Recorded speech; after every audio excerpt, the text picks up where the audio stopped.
BRS రజతోత్సవ సభకు సర్వం సిద్ధమైంది. వరంగల్ జిల్లా ఎలకతుర్తిలో మరికొన్ని గంటల్లో భారీ సభ జరగనుంది. ఉమ్మడి జిల్లాల నుంచి భారీ సమీక్ష చేస్తున్నారు. ఒక్కో నియోజకవర్గం నుంచి 5,000 మంది తరలి వస్తారని అంచనా వేస్తున్నారు. సభా ప్రాంగణాన్ని 154 ఎకరాల్లో సిద్ధం చేశారు. 500 మంది కూర్చునేలా గులాబీ రంగులతో వేదికను తీర్చిదిద్దారు. సభ కోసం రాష్ట్రంలోని నలుమూలల నుంచి దాదాపు 50,000 వాహనాలు వస్తాయని అంచనా వేస్తున్నారు. ఈ సభకు సంబంధించి మరింత సమాచారం మా బ్యూరో చీఫ్ నరేందర్ అందిస్తారు. నరేందర్, రేపు బీఆర్ఎస్ 25వ రజతోత్సవ సంబంధించినటువంటి భారీ బహిరంగ సభను ఏర్పాటు చేయబోతోంది.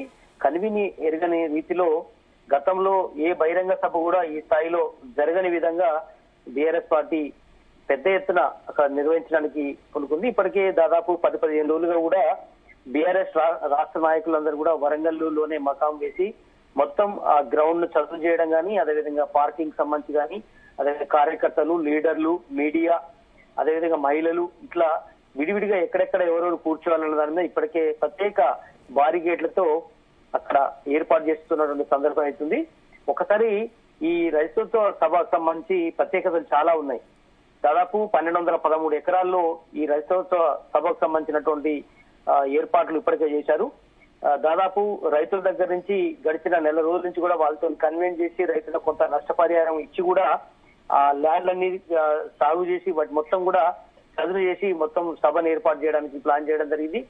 ఈ 1213 ఎకరాల రైతు సభలో దాదాపు 154 ఎకరాల్లో ఈ సభా ప్రాంగణమే ఉంది.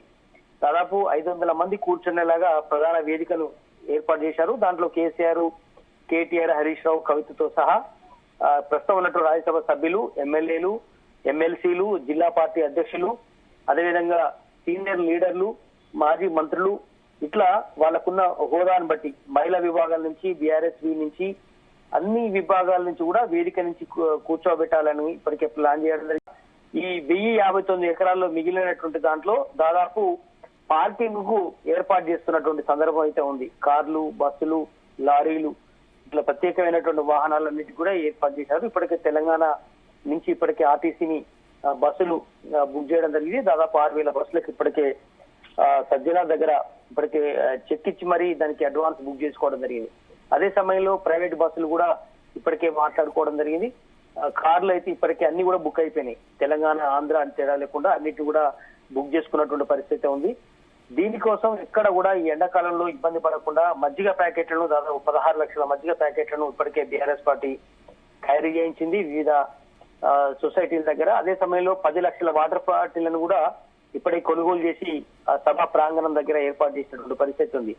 ఇక వివిధ రూట్ల నుంచి వచ్చేటువంటి కార్యకర్తలు పెద్ద ఎత్తున తండోపతండాలుగా వచ్చే అవకాశం ఉన్న నేపథ్యంలో కార్యకర్తలకు వివిధ రూట్ల నుంచి ఇటు హైదరాబాద్, రంగారెడ్డి జిల్లా నుంచి వచ్చేటువంటి వాళ్ళకు, అదేవిధంగా ఇటు మహబూబ్ నగర్, అదే సమయంలో ఇటు మెదక్ నుంచి వచ్చే వాళ్లకు, అటు ఖమ్మం, నల్లగొండ నుంచి వచ్చే వాళ్లకు, ఇటు మెదక్, కరీంనగర్ నుంచి వచ్చే వాళ్లకు, నిజామాబాద్, ఆదిలాబాద్ నుంచి వచ్చే వాళ్లకు, ఇట్లా అన్ని రూట్ల నుంచి వచ్చేందుకు విడివిడిగా నేషనల్ హైవే నుంచి రూట్ క్లియర్ చేసేందుకు ఇప్పటికే అన్ని రకాల ఏర్పాట్లు చేయడం జరిగింది. దాదాపు 6 లైన్ల నుంచి ఇప్పటికే క్లియరెన్స్ కూడా ఇవ్వడం జరిగింది.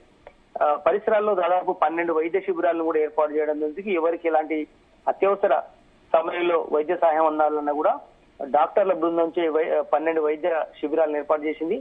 ఇక ఎమర్జెన్సీ టాయిలెట్స్ రిలేటెడ్ కూడా 1200 దాకా ఏర్పాటు చేయడం జరిగింది. పార్కింగ్ నిర్వహణకు ఇప్పటికే 2,000 మంది వాలంటీర్లను ఏర్పాటు జరిగింది. పార్కింగ్ సమస్య కాకుండా, ఎందుకంటే గతంలో చూసాం మనం గుంటూరులో టీడీపీ పెట్టిన బహిరంగ సభ కానీ, అంతకంటే ముందు బీఆర్ఎస్ కూడా చాలా సభలు పెట్టింది. దాదాపు సభ అయిపోయిన తర్వాత ఒక రోజుల్లో కూడా ట్రాఫిక్ లోనే ఉండిపోయినటువంటి పరిస్థితి ఉంది కార్యకర్తలు. కనుక అలాంటి సమస్య లేకుండా వాలంటీర్లు ఎప్పటికప్పుడు క్లియర్ చేసే విధంగా కూడా ప్లాన్ చేయడం జరుగుతోంది. అదే సమయంలో బీఆర్ఎస్ పార్టీ ప్రత్యేకత మనం చెప్పుకోవాలి. దాదాపు టీఆర్ఎస్ పార్టీ 2001లో పెట్టినప్పటి నుంచి దాని తర్వాత సింహగార్జున భారీ బహిరంగ సభ అప్పుడు కూడా దాదాపు 8 నుంచి 10 లక్షల మంది వచ్చినట్టుగా అంచనా ఉంది. దాని తర్వాత వరంగల్లో పెట్టారు, వివిధ చోట్ల కూడా పెట్టారు. కనుక ఆ పార్టీ పెట్టినటువంటి సభలను మళ్ళీ తానే రికార్డు బద్దలు చేయాలనేటువంటి ఆలోచనతో ఉన్నామని కూడా ఇప్పటికే కేటీఆర్, హరీష్ రావుతో పాటు ఆ పార్టీ నేతలందరూ చెప్తున్నారు. కనుక ఉద్యమ పార్టీగా మొదలైనటువంటి ఆనాడు టీఆర్ఎస్ పార్టీ దాని తర్వాత అధికారంలోకి వచ్చింది. అధికారంలోకి వచ్చిన తర్వాత కుంగర్కలాల్లో హైదరాబాద్ శివార్లో పెట్టింది.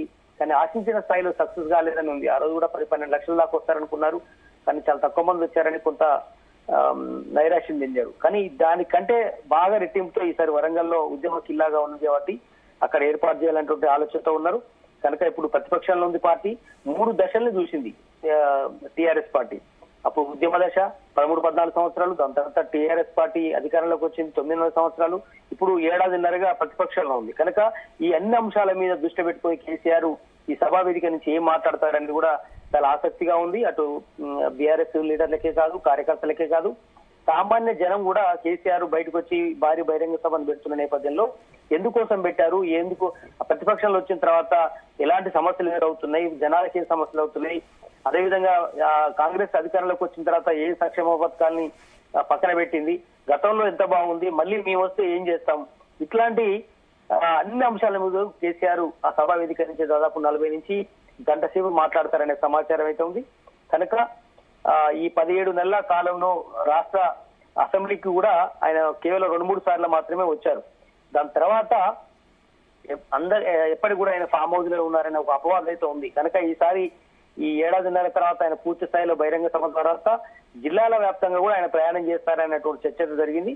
కనుక ఈ మొత్తం తెలంగాణ ఎందుకోసం తెచ్చుకున్నాము, ప్రజెంట్ ఎలాంటి సిచ్యువేషన్ ఉంది, జాతీయ రాజకీయాల్లో వేళ నుంచి ఎలాంటి పరిస్థితులు ఆనాడు ఉండే, బీఆర్ఎస్ పార్టీ ఎందుకోసం మాట్లాడాల్సి వచ్చింది, మళ్ళీ ఏమైనా టీఆర్ఎస్ పార్టీగానే ఉండబోతుందని అనౌన్స్ చేస్తారా, ఇట్లా ఎన్నో సందేహాలు ఉన్నాయి. కనుక ఏదో ఒక ఆసక్తికరమైనటువంటి అంశం అయితే ఈ వరంగల్ వేదిక నుంచి ఆయన మాట్లాడతారనే సమస్య ఉంది.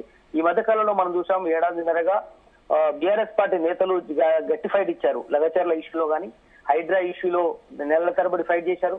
అదే సమయంలో మూసీ ప్రక్షాళనకు సంబంధించినటువంటి కాంగ్రెస్ ప్రభుత్వం తీసుకున్న నిర్ణయాల మీద కూడా చాలా గట్టిగానే ఫైట్ చేశారు. రైతుల పక్షాన ఫైట్ చేశారు, రైతు రుణమాఫీ విషయంలో కానీ, అట్లా చాలా అంశాల మీద కూడా ఆనాడున్నటువంటి బీఆర్ఎస్ పార్టీ సంక్షేమ పథకాలన్నింటినీ చూస్తుంది. కాబట్టి ఖచ్చితంగా ఈ అన్ని అంశాల మీద కూడా కేసీఆర్ వరంగల్ వేదిక నుంచి మాట్లాడే అవకాశం ఉంది. కనుక జనాలు చాలా ఇంట్రెస్టింగ్ గా సభకు లక్షలాదిగా వస్తారనే అంచనాతోనే ఉన్నారు. Shiva, right, okay, thank you.